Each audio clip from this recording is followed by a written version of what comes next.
अस्सलामुअलैकुम dear student, welcome to online class. Lecture 2 में हम पढ़ेंगे डाइजेस्टिव ग्लैंड्स।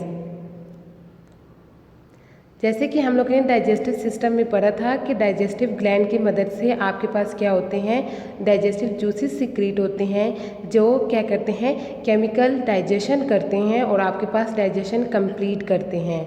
अब इसमें हम क्या करेंगे, ये ग्लैंड्स के बारे में पढ़ेंगे कि कौन सा ग्लैंड कौन सा फंक्शन करता है।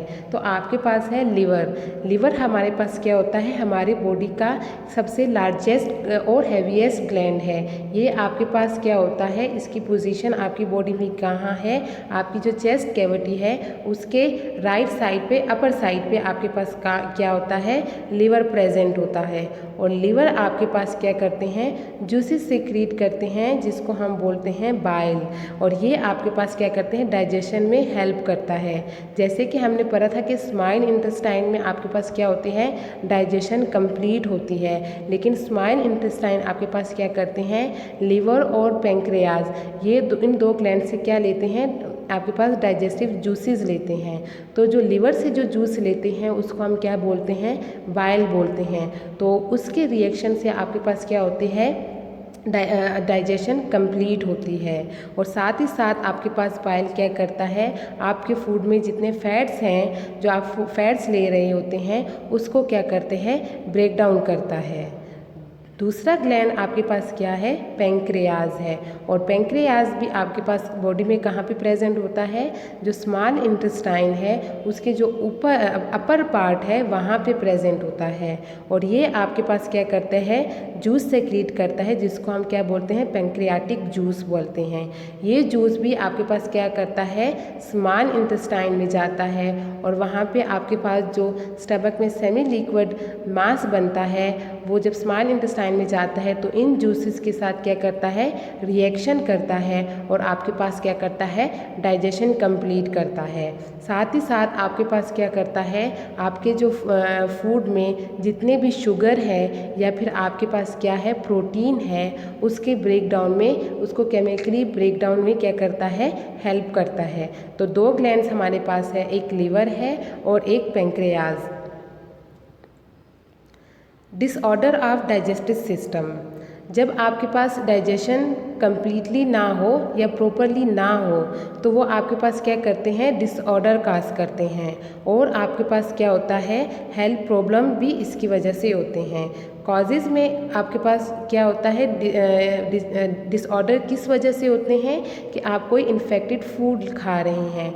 वो इन्फेक्टेड फूड किसी भी वजह से हो सकता है, या तो उसमें कोई बैक्टीरिया हो सकता है जो आपके लिए अनहेल्दी है, या फिर कोई पैरासाइट हो सकता है या वायरस हो सकता है।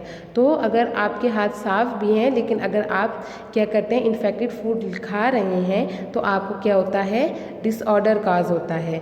या फिर आप क्या करते हैं, अगर आपका फूड हेल्थी है लेकिन खाना खाने से पहले आप हाथ नहीं धो रहे, हैंड वॉश नहीं कर रहे, तो आपके हाथ में जो जर्म्स होंगे उसकी वजह से भी आपको क्या होता है, डिसऑर्डर हो सकता है। या फिर आप क्या करते हैं, जिस बर्तन में, जिस डिशेस में आप खाना खा रहे हैं वो भी आपके पास क्या करते हैं, अगर वहाँ पे भी आपके पास कोई जर्म्स हो तो वो भी आपके पास क्या करता है, डिसऑर्डर काज करता है।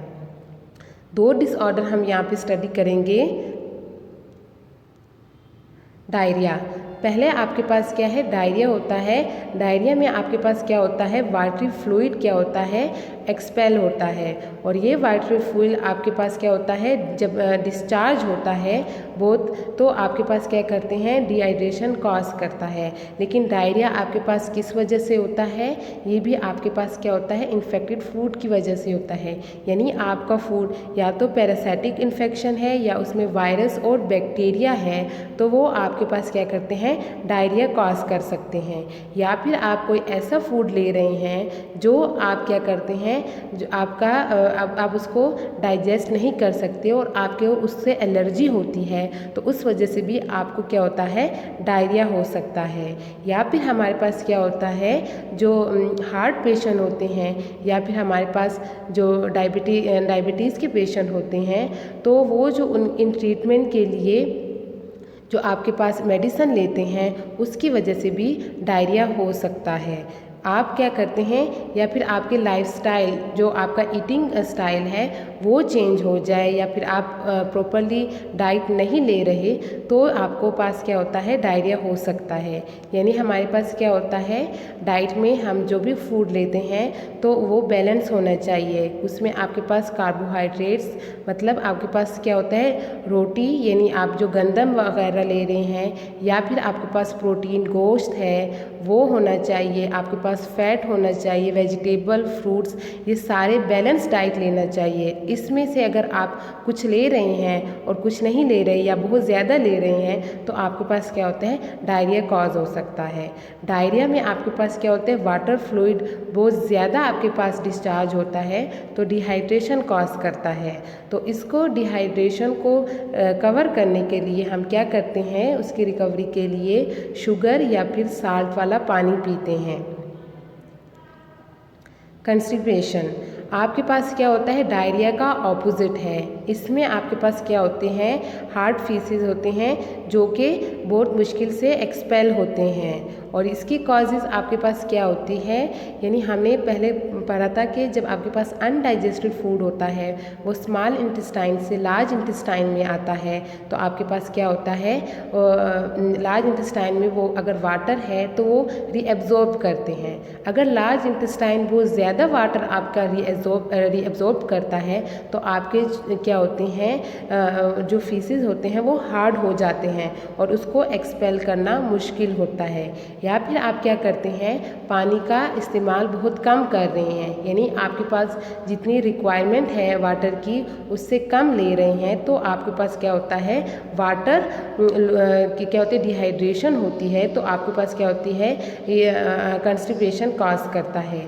या फिर सेम जैसे आपके पास डायरिया में होता है कि अगर आपका डाइट सही नहीं है तो डायरिया कॉज करता है, सेम आपके अगर कंस्टिपेशन में भी आप क्या करते हैं, अपनी डाइट सही नहीं ले रहे तो आपको क्या होती है, कंस्टिपेशन होती है।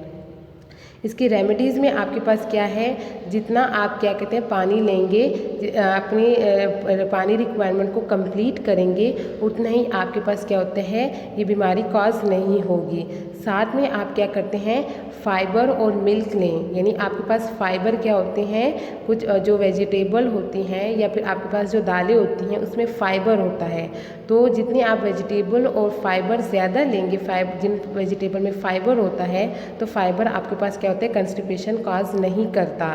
जितने आप eating more fruit and vegetable, जितने आप फ्रूट्स और वेजिटेबल ज़्यादा लेंगे आपका डाइट क्या होता है, बैलेंस होगा तो आपको कंस्टिपेशन नहीं होगी। Thank you.